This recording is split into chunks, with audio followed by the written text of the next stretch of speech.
Kabar terbaru yang sangat mengejutkan ya guys. Kali ini Roy Suryo CS kepanikan dan menangis karena di bulan ini akan segera ditahan. Dan tentunya akan segera diadili sehingga nanti Pak Jokowi akan menunjukkan ijazahnya dari SD hingga ke perguruan tinggi S1 Kehutanan. Dan tentunya yang tidak kalah paniknya juga para boher yang mendukung Roy Suryo Panci. Tentunya kita tentunya kita pahamlah siapakah yang bohir yang mendukung Roy Suryo Panci CS ini. Kalau enggak, itulah Partai Demokrat ya. Dan tentunya SBY sekarang lagi merusakan diri juga. Jangan-jangan nanti dia juga akan terseret di pengadilan karena dia terbukti menjadi bohirnya Roy Suryo Panci CS. Dan SBY sudah banyak menggelontorkan dana miliaran untuk Roy Suryo Panci CS sebagai pionnya agar menjatuhkan serta menjelek-jelekan nama baik serta pencemaran nama baik Pak Jokowi dan keluarganya. Dan tentunya yang paling pentingnya, yang jelas kasus ini adalah muatan berpolitik. Karena Roy Suryo Panci CS itu tidak berdiri sendiri, kenapa hingga sekarang juga masih bertahan? Tentunya kita harapkan di bulan Desember ini Roy Suryo CS sudah ditahan. Itu ya guys ya. Karena apa? Karena kalau sudah lewat Januari ya guys, justru kasus ini akan mental, bahkan seolah-olah tidak ada kasus yang terjadi. Dan ini yang akan membahayakan negeri ini ya guys. Oke, sebelum kita melanjutkan tontonan video lebih lanjut agar kita tidak gagal paham, tentunya kita tonton dulu cuplikan-cuplikan video berikut ini. Tersangka dan prosesnya akan semakin panjang.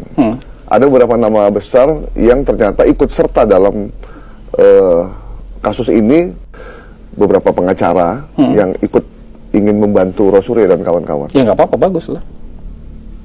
Maksudnya, saya juga belum tentu sepakat itu nama besar, tapi ya bagus lah. Kalau saya nama yang dikenal publik lah gitu ya. Ya. Buku ini sudah cukup menjadi barang bukti Polda Metro Jaya untuk menahan Roy Suryo CS. Buku Jokowi White Paper yang ditulis oleh Roy Suryo, Dr. Tifa, dan Dr. Ismon sore sudah cukup menjadi barang bukti oleh Polda Metro Jaya. Setelah status hukum mereka sudah menjadi tersangka, sekali lagi wabil khusus kepada Polda Metro Jaya, Jokowi Lovers atau Joman, buku Jokowi White Paper sudah cukup menjadi barang bukti untuk menahan ketiga orang tersebut ya, atas dasar fitnah dan pencemaran nama baik. Apalagi posisi AHY saat ini didapat dari hasil konsolidasi yang rapi di era Jokowi maupun Prabowo. Kalau itu dirusak hanya demi ambisi kelompok sakit hati, maka bukan hanya Gibran yang tumbang, tapi juga harapan AHY sendiri. Jadi mari kita kirim pesan terbuka kepada para purnawirawan yang sedang sibuk memainkan drama pemaksulan, hentikan manuver, jangan bikin gaduh. Kalau ingin tampil lagi di arena politik, silakan ikut pemilu. Bukan menggulingkan orang lewat belakang panggung.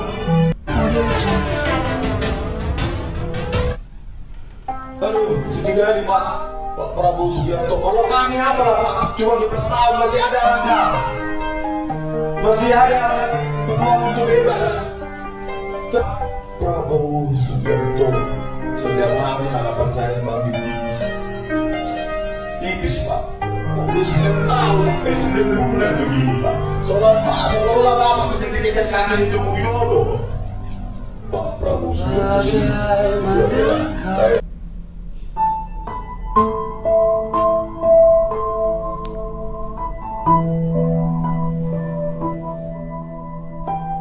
Kok bisa sebuah teknologi membuat ijazah palsu asli menjadi palsu? Yang Pak Jokowi dipotong, diadukan dengan Pak Demakno, kita ingat ya. Tanda tangan Pak Rektor dipotong-potong, diadukan dengan Yuni Sarah angkat bicara. Lihat kok di sini difitnah terus, tapi kok diam terus ya, ngatainnya frontal, ngatainnya nggak main-main loh, A, B, C, D, E, ngatainnya begitu. Tapi di pihak sini bapak kita itu diem aja, ya udah nggak usah dibalas gitu. Saya sangat respect dengan bapak, mungkin diparingi sehat terus bapak, mungkin diparingi sehat nomor 1, karena bapak kegiatannya luar biasa. Jadi buat saya memang biarlah dia menuntaskan ini semua dan kita semua nanti akan bahagia di kemudian. Assalamualaikum warahmatullahi wabarakatuh. Jumpa lagi dengan channel saya Fernel Official. Kali ini saya akan membahas tentang perkembangan proses hukum terhadap Roy Suryo Panci CS yang hingga kini masih dalam proses, dan tentunya dipastikan sebelum Januari Roy Suryo CS akan ditahan ya guys. Karena itu Roy Suryo Panci sekarang ini sedang kesakitan alias mewek karena panik, dan begitu juga bohirnya juga ikut panik ya guys, karena takut terseret. Ya memang harus terseret karena memang jadi bohir gitu ya guys. Kalau nggak terseret namanya bukan bohir gitu ya guys. Dan perlu kita ketahui bahwa politik ini memang politik kekuasaan ya guys, sehingga Roy Suryo Panci CS yang merupakan pion-pion dari orang-orang besar. Ya intinya Roy Suryo ini adalah dibayar, disuruh untuk menjatuhkan reputasi Mas Gibran dan juga Pak Jokowi ya guys. Tentunya ini akan merongrong pemerintahan Pak Prabowo Gibran. Dan kali ini Gibran mau dijatuhkan pun itu tidak jadi masalah ya guys, karena Mas Gibran orangnya tenang dan luar biasa. Dan tentunya Forum Purnawirawan juga lobby kepada SBY dan AHY ya guys, gitu ya. Gimana ya, ingin menjatuhkan Purnawirawan juga bergabung nih kayaknya dengan SBY gitu ya guys. Dengan tujuan apa? Purnawirawan melobi PSBY agar menjatuhkan Mas Gibran, dan tentunya didorong AHY untuk naik menjadi wakil presiden gitu ya guys. Jadi ini memang cara-cara politik yang busuk ya guys, cara-cara politik yang tidak sesuai dan ini melanggar aturan ya guys. Dan tapi kenyataannya Mas Gibran tetap santai, slow saja. Yang jelas Mas Gibran adalah memang sudah luar biasa. Kita tonton video berikut ini ya guys. Apalagi posisi AHY saat ini didapat dari hasil konsolidasi yang rapi di era Jokowi maupun Prabowo. Kalau itu dirusak hanya demi ambisi kelompok sakit hati, maka bukan hanya Gibran yang tumbang, tapi juga harapan AHY sendiri. Iya betul, harapan AHY juga sendiri akan tumbang guys. Purnawirawan yang sedang sibuk memainkan drama pemaksulan, hentikan manuver, jangan bikin gaduh. Kalau ingin tampil lagi di arena politik, silakan ikut pemilu. Iya betul. Bukan menggulingkan orang lewat belakang panggung. Nah ini negara ya. ini tidak kekurangan orang pintar. Yang kurang adalah orang yang tahu kapan harus berhenti. Iya betul. Pensiun bukan berarti diam, tapi pensiun juga bukan tiket untuk merusak sistem. Karena ambisi pribadi belum tuntas. Gibran tidak sempurna, tapi ia terpilih secara sah. Betul sekali ya. Menyerangnya tanpa dasar hukum yang kuat hanya akan memperlihatkan betapa rendahnya moral politik kalian. Nah itu ya, moral politik kalian ya. Bukan lagi penonton pasif. Rakyat kita sudah cerdas. Iya, rakyat sudah cerdas. Sudah tahu membedakan kritik konstitusional dengan kudeta politik berselubung moralitas. Jadi betul. kalau ada segelintir purnawirawan yang merasa diri paling patriotik, tapi kelakuannya lebih mirip elit sakit hati yang gagal move on dari masa kejayaannya, gagal move yang on publik ya. sekarang tak akan diam. Mereka akan bertanya, siapa yang kalian wakili? Atas dasar apa Gibran harus dilengserkan? Iya, rayyatkah mana bukti bukan ya? pelanggaran konstitusinya? Dan yang paling telak, apa kalian masih waras memakzulkan seorang wapres sah hanya karena kalian tidak suka wajahnya di TV? Iya betul. Inilah realitas hari ini. Publik bukan lagi ladang kosong untuk digarap dengan narasi usang. Mereka sudah punya alat, punya data, dan yang paling penting, punya kesadaran politik yang tak bisa dipermainkan begitu saja. Gitu ya. Sekarang mari kita bicara tentang dampak. Kalau skenario ini terus dipaksakan, siapa yang rugi? Gibran? Mungkin iya dalam jangka pendek. Tapi jangan lupa, makin ditekan tanpa alasan, Gibran akan semakin kuat secara politik. Iya betul, makin tekan tanpa alasan, Gibran makin kuat secara politik guys. Iya. Dan jangan lupakan efek dominonya. Manuver ini bisa menciptakan polarisasi nasional yang lebih tajam. Hubungan sipil militer kembali terguncang. Koalisi pemerintahan bisa terbelah, dan stabilitas nasional kembali diuji. Hanya karena ada segelintir purnawirawan yang terlalu percaya diri memainkan politik jalan belakang. Nah ini dia ya. Dan kalau ini gagal, dan besar kemungkinan akan gagal, mereka tidak hanya kehilangan kredibilitas. Mereka akan dicatat dalam sejarah sebagai kelompok elit tua yang mencoba menggulingkan tatanan demokrasi hanya demi ego yang belum selesai. Di tengah semua ini, Susilo Bambang Yudhoyono tak berdiri di jalurnya. Beliau bukan tokoh yang bisa diseret dalam permainan murahan. SBY bukan hanya mantan presiden, ia simbol dari transisi demokrasi yang terukur. Ia tahu betapa mahalnya menjaga stabilitas politik dalam situasi negara yang terus berubah. Dan beliau tahu, bermain di kubu yang salah hari ini bisa menghancurkan kredibilitas politik yang ia Betul bangun sekali ya, selama 2 dekade. betul. Nah ini betul Karena sekali. itu, saya yakin SBY akan menolak untuk terlibat. Dan kalau ia bersikap diam, itu bukan karena takut, tapi karena ia tahu. Terkadang memilih untuk tidak terlibat adalah keputusan paling bijak dalam menjaga kehormatan. Gibran adalah simbol generasi baru. Iya betul, Muda, Gibran. cerdas, cepat, dan punya kepercayaan dari pemilih muda. Dan justru karena itulah ia menjadi ancaman bagi kelompok tua yang tidak siap menerima kenyataan ya guys. Dan tentunya SBY ini sekarang sudah dirongrong, dan bahkan SBY jelas serang sekali ya guys. Senang sekali ketika Mas Gibran itu dimazulkan. Memang dia diam, tapi diamnya itu adalah menusuk dari belakang. Dia menyuruh pion-pionnya untuk segera menggulingkan Mas Gibran melalui DPR-nya itu ya. Siapa itu? Beni, kemudian siapa lagi Denny, siapa lagi ya, banyak ya, Roy Suryo, PS, siapa lagi ya yang sekarang menuntut Mas Gibran itu, Subhan Palal, itu semua Demokrat semua ya. Jadi kita jelas sekali bahwa SBY memang diam kelihatannya, tapi menyuruh pion-pionnya untuk merusak reputasi Pak Jokowi dan juga Mas Gibran, dengan harapan nanti bisa mulus sekali untuk memasukkan anaknya AHY menjadi wakil presiden. Tidak semudah itu, karena rakyat sudah cerdas semua, gitu ya guys.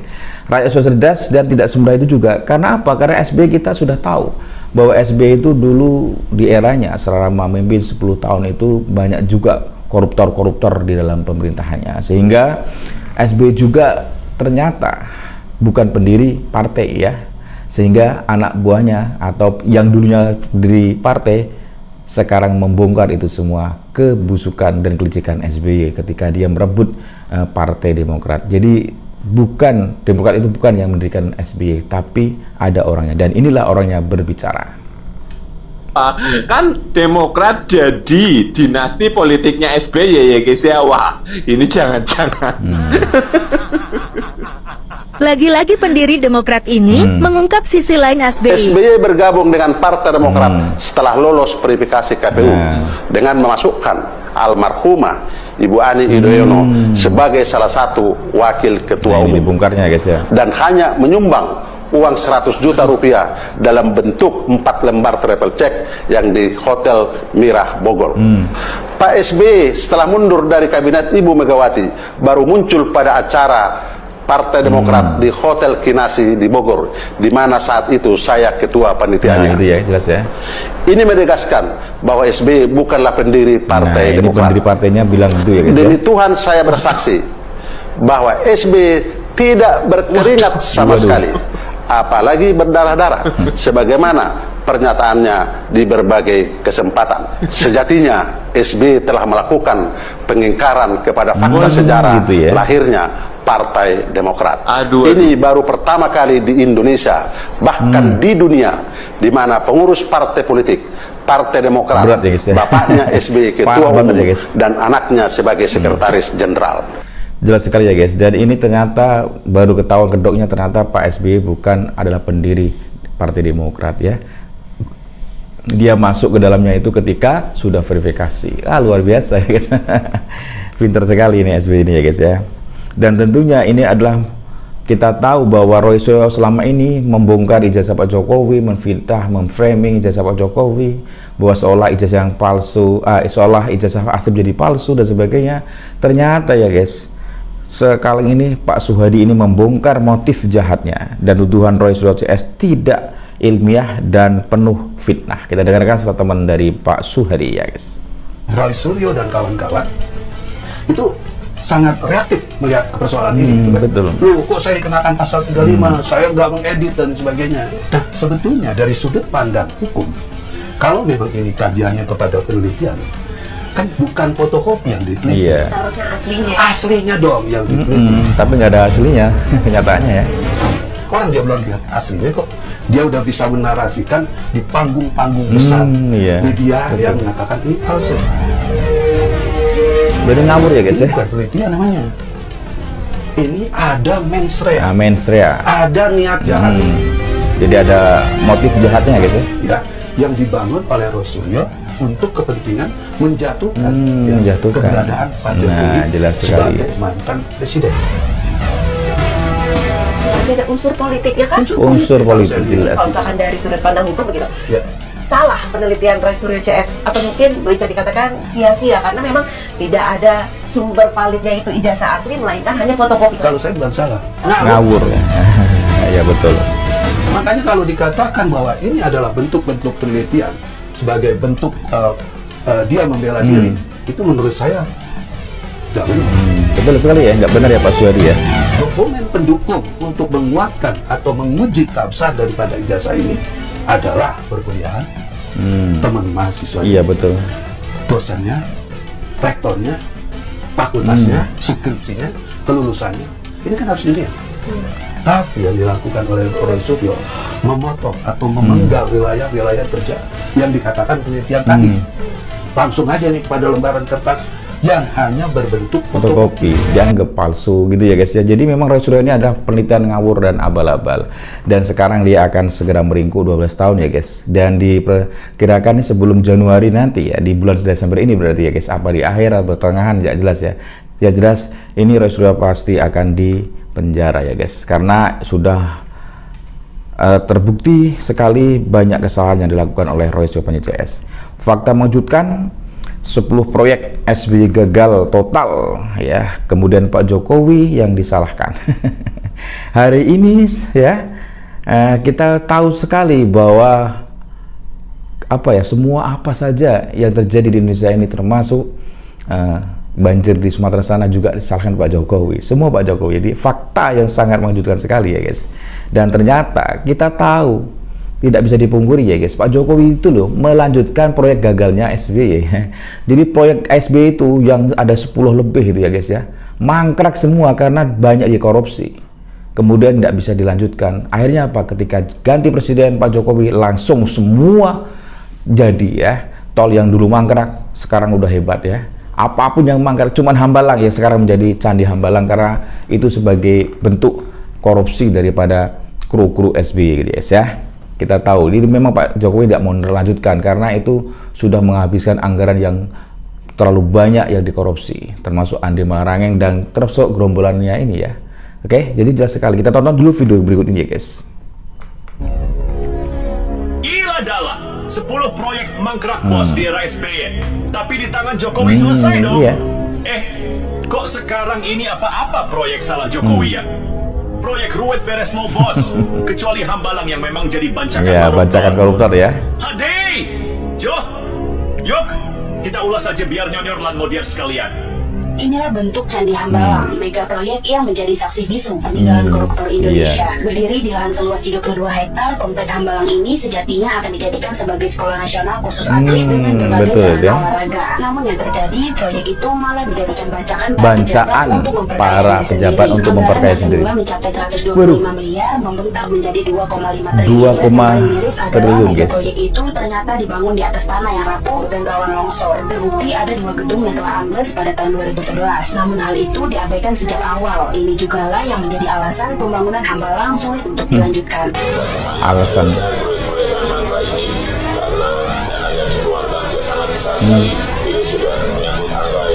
triliunan, wah ngeri ya guys.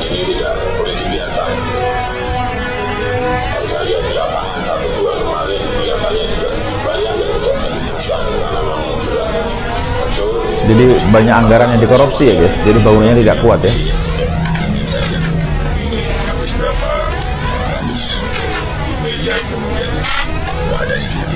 Ini ada di 30 mangkraknya pembangunan Hambalang itu terjadinya di zaman Pak SBY.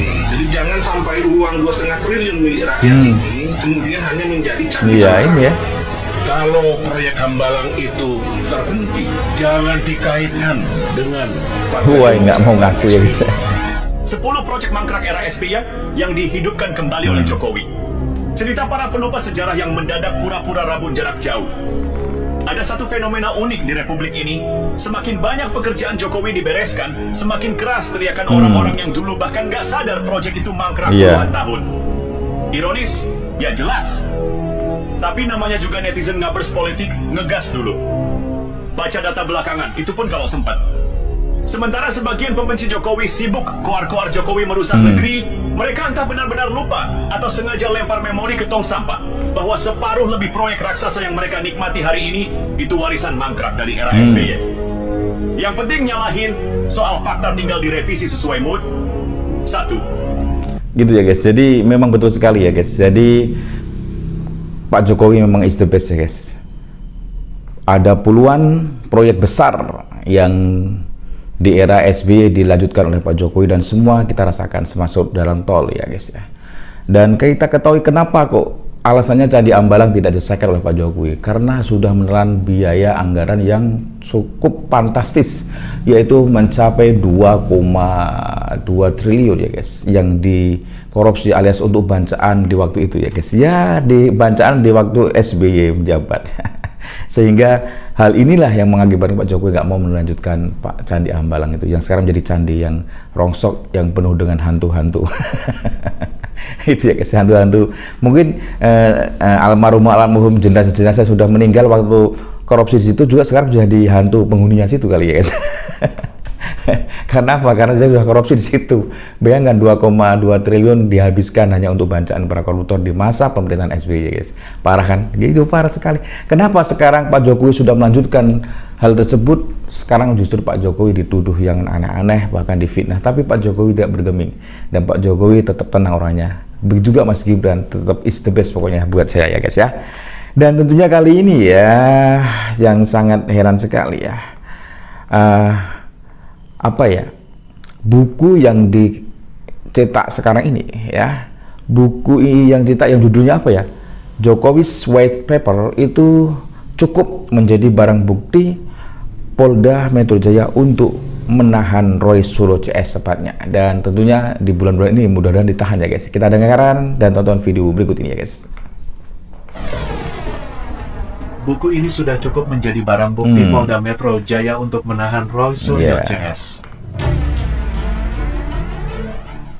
Buku Jokowi's White Paper yang ditulis oleh Roy Suryo, Dr. Tifa, dan Dr. Ismon sore sudah cukup menjadi barang bukti oleh Polda Metro Jaya. Setelah status hukum mereka sudah menjadi tersangka, sekali lagi wabil khusus kepada Polda Metro Jaya, Jokowi Lovers atau Joman, buku Jokowi's White Paper sudah cukup menjadi barang bukti untuk menahan ketiga orang tersebut ya, atas dasar fitnah dan pencemaran nama baik. Tapi dengan satu syarat, jika mereka sudah terbukti fitnah. Aneh juga ya, kenapa buku Jokowi's White Paper tidak menjadi barang bukti Polda Metro Jaya? Padahal buku tersebut sudah cukup menjadi barang bukti fitnah dan pencemaran nama baik, benar nggak? Ini aneh juga ya, mereka sudah menjadi tersangka padahal fitnah itu belum terbukti ya. Jokowi belum membuktikan keaslian ijazahnya, atau jangan-jangan buku tersebut memang fakta dan benar adanya, sehingga Polda Metro Jaya tidak menjadikan buku tersebut menjadi barang bukti. Bagaimana menurut Anda? Yang jelas benar sekali, artinya buku ini sudah menjadi barang bukti seharusnya ya. Dan ya tunggu aja, pasti Polda Metro Jaya itu mungkin banyak tekanan dari politik sehingga agak lambat perjalanan. Tapi yang jelas pasti, saya yakin, saya percaya dengan Polda Metro Jaya pasti bekerja secara profesional ya guys. Kita tunggu aja ya kabar terbarunya. Sekarang jadi tersangka dan sebentar lagi pasti akan menjadi apa kira-kira? Dan sebentar lagi akan menjadi tahanan ya. Karena sekarang juga sudah menjadi tahanan sebenarnya guys ya, yaitu tahanan kota. Tapi tahanan kota itu adalah ya dilakukan oleh Polda agar tidak terjadi gejolak dan konflik yang terjadi ya. Itu yang diharapkan. Dan ya kali ini ya guys, Hasbi tidak sepakat Refli Harun disebut punya nama besar. Ya jelas Refli Harun itu punya mulut besar saja ya. Banyak mulut dan banyak bacot. Kita dengarkan saja lah ya catatan dari Hasbi ya guys. Ijazah Pak Jokowi ini sudah tersangka dan prosesnya akan semakin panjang. Ada beberapa nama besar yang ternyata ikut serta dalam kasus ini. Menjadi ada Denny Indrayana, kemudian ada Refli Harun, kemudian ada beberapa pengacara yang ikut ingin membantu Roy Suryo dan kawan-kawan. Ya nggak apa-apa, bagus lah. Pengacara saya juga belum tentu sepakat itu nama besar, tapi ya bagus lah. Nama yang dikenal publik lah gitu ya. Ya.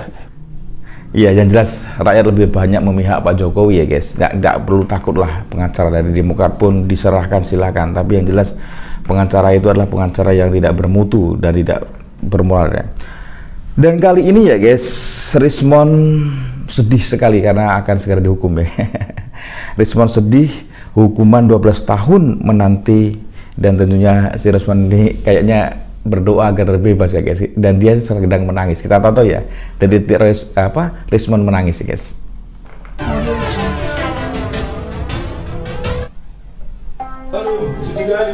Aduh, Prabowo Subianto, kalau kami apa cuma bersalah masih ada Anda, masih ada peluang untuk bebas. Prabowo Subianto, setiap hari harapan saya semakin tipis. Semakin tipis. Tipis Pak. Udah 9 tahun, 9 bulan begini Pak. Seolah-olah lama menjadi geser kaki Joko Widodo. Pak Prabowo Subianto. Itu ya guys, jadi dia merasa sedih sekali ya guys ya, karena bentar lagi akan ditahan selama 12 tahun penjara. Dan nggak kalah penting juga ini, si Roy Suryo juga merasa sedih ketika dia dibongkar boroknya ya guys. Roy Suryo menyesal dan menangis. Nggak menyesal lah Roy Suryo, menangis ini tangisnya tangis air mata bawang ya guys, pura-pura menangis ya. Kita lihat nih, kayaknya Roy Suryo juga sedih ya guys. Nah, kelihatan sekali ya sedihnya ya. Kok bisa sebuah teknologi membuat jasa palsu asli menjadi palsu? Nah ini ya. Jadi yang Pak Jokowi dipotong, diadukan dengan Pak Demakno, kita ingat ya. Tanda tangan Pak Rektor dipotong-potong, diadukan dengan apa namanya data lain, ya. Lalu ini apa menuduh bahwa menuduh bahwa ini palsu. Poinnya adalah, jadi intinya adalah ini fitnah yang dilakukan dengan cara melakukan rekayasa teknologi, sehingga seolah ijazah ini menjadi palsu dan tanpa hak. Lalu kedua, juga melakukan perubahan pemotongan data-data digital tanpa izin, baik dari si kader PSI yang mengupload maupun dari Pak Jokowi. Fakta ini yang kita sampaikan. Iya betul ya. Kenapa? Karena buat kami menarik. Kok bisa sebuah teknologi membuat ijazah palsu asli menjadi palsu? Pak Jokowi yang betul-betul kuliah dan menerima ijazah ini kan tentunya keris. Ini didalami. Dan ternyata setelah 20 kali diperiksa, terlihat bahwa memang apa yang dilakukan ini adalah rekayasa teknologi yang tidak sah. Tapi nanti saya nggak mendalami, silakan di persidangan. Nanti kita tunggu di persidangan. Jadi selain 311 ada pasal 32 dan 35 yang memang ada faktanya. Ya betul sih. Ya akhirnya menangis juga ya. Nasu sudah menjadi bubur ya guys. Dibongkar boroknya, Roy Suryo menyesal dan menangis.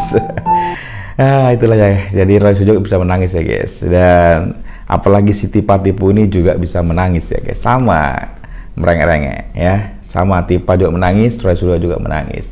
Dan kali ini fitnah paling kejam dilakukan oleh Pak Jokowi, tapi artis yang bernama siapa ya, Yuni Shara ini juga ikut sedih dan merasa kasihan dengan Pak Prabowo, Pak Jokowi. Kita dengarkan statement dari artis Yuni Shara. Yuni Shara angkat bicara. Lihat kok di sini difitnah terus, tapi kok diam terus ya, ngatainnya frontal. Ngatainnya nggak main-main loh, A, B, C, D, L, ngatainnya begitu. Tapi di pihak sini bapak kita itu diam aja, ya udah nggak usah dibales gitu. Luar biasa Pak Jokowi ya, itulah Pak Jokowi. Saya sangat respect dengan bapak. Mungkin diparingi sehat terus bapak, mungkin diparingi sehat selalu ya. Karena bapak kegiatannya luar biasa. Jadi buat saya memang biarlah dia menuntaskan ini semua dan kita semua nanti akan bahagia di ya betul sekali ya guys. Jadi Pak Jokowi memang orangnya diam tapi semua pasti akan terbalaskan. Artinya apa? Roy Suryo Panye CS bakal dipenjara dan ditahan di bulan ini ya guys, sebelum Januari. Takutnya kalau Januari juga belum ditahan, nanti justru malah kasus ini menjadi hilang dan tidak berlanjut gitu ya guys. Dan itu makanya rakyat Indonesia segeralah dituntaskan Polda Metro Jaya bekerjasama dengan kejaksaan, kemudian segera di pengadilan sehingga Pak Jokowi bisa memproses itu semuanya ya, dan Pak Jokowi bisa menunjukkan ijazahnya SD sampai juga perguruan tinggi gitu ya guys di pengadilan tentunya. Dan siap-siap Roy Suryo Panye CS, kalian di bulan ini jangan mewek dulu ya guys, persiapkan diri Anda ya untuk menghadapi persidangan di pengadilan. Oke, salam waras, salam NKRI harga mati. Dan buat kalian semua yang senantiasa selalu setia menonton video YouTube dari kami, saya ucapkan terima kasih banyak yang sebesar-besarnya ya guys. Dan tentunya saya doakan semoga kalian semua diberi kesehatan lahir dan batin, serta diberi rezeki yang melimpah ruah penuh dengan keberkahan. Amin ya rabbal alamin. Assalamualaikum warahmatullahi wabarakatuh.